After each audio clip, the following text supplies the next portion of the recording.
Okay, found some batteries and they went into this remote. So here we go. So now we have, I guess, A, C, B. So you can turn on and off them together. Oh, A. Oh, I guess it goes this way. A must be the top. So I have A.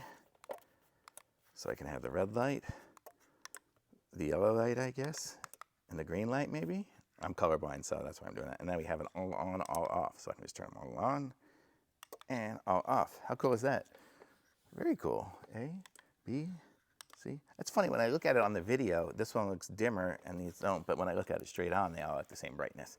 So this is what it looks like here. But how cool is that? So you could have, if you wanted to have an event and you were like doing a game even, you could say red light, green light, red light. And then you could do green light, red light, yellow light, green light. Very cool.